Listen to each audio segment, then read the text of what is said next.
on populism. Populism obviously derives from the word for people. So it's a form of political philosophy and system which is entirely, supposedly, devoted to and dependent on the people. So what it signifies, and it's of great interest to many people now, because there seems to have been a switch towards populism. What it means is going over the head, a ruler or authority, president, whatever, goes over the head of the formal political systems which exist normally to balance and influence a leader. So you have a parliamentary system, or you have a presidential system in America, or systems in India or Hungary, or places which are now associated with populism, which before you were the head of a group, a cabinet, you were elected, and in order to get things done you had to persuade them, and you had to persuade your parliament, and the people had originally put you there, but they faded away to a certain extent. Populism is the rising tide of people like, obviously, Donald Trump was a famous populist, to a certain extent. The ex-Prime Minister now, Johnson, Boris Johnson, Viktor Orban in Hungary, Modi in India, and others are thought of as populists because they appeal directly to what they consider to be the will of the people, and they ride over the conventional institutions, saying, I have the mandate, I have the will of the people.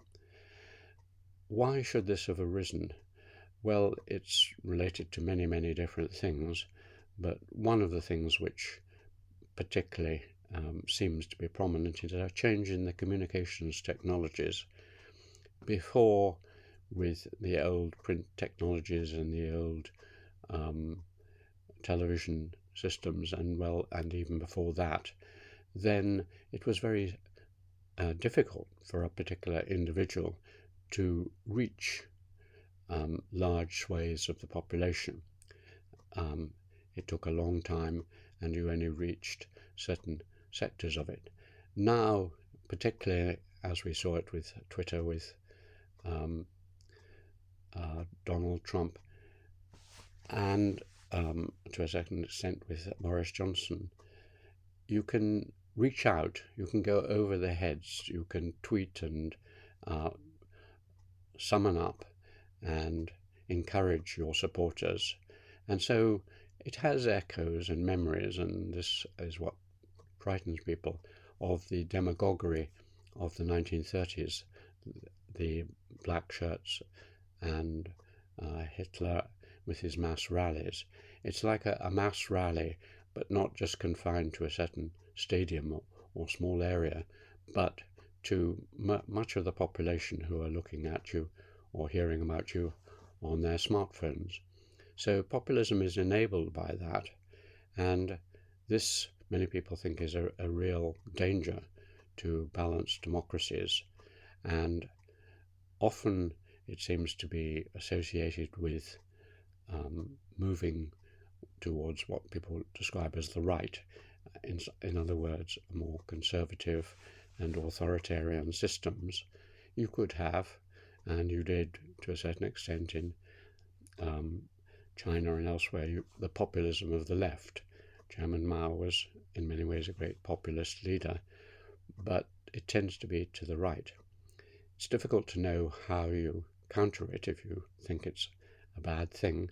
Many people would say, well, it's a much more effective form of democracy because you're actually appealing directly to the people and not going through intermediaries of elections and so on. So there are people who would justify it. And we'll see whether it is, as with tides, it comes in, then goes out, and populism we look back on as a phase of the early part of the 21st century. But certainly at the moment we have a world where that tide seems to be moving in, and it's difficult to see how to stop it, except as a start to be aware of what it is and to be entirely skeptical of anything we hear or see through social media, and even to a large extent on television, where a leader appeals directly to us, and particularly if that leader asks us to ignore the rulings of law, ignore history, ignore the counterbalances, and to denigrate his or her opponents.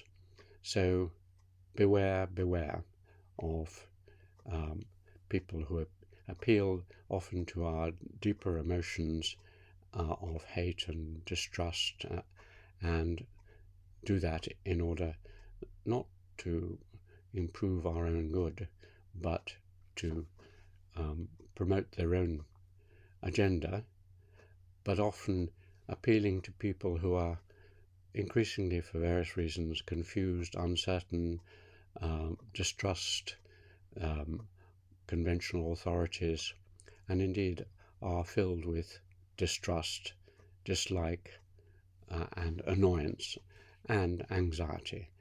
And to them, a populist leader can say, I will lead you out of this mess, I will clear away the swamp, etc. And that's very appealing in a time of confusion. But we have to keep our heads cool and calm and look at these things rationally and in the longer term. And is this the way we want to be governed?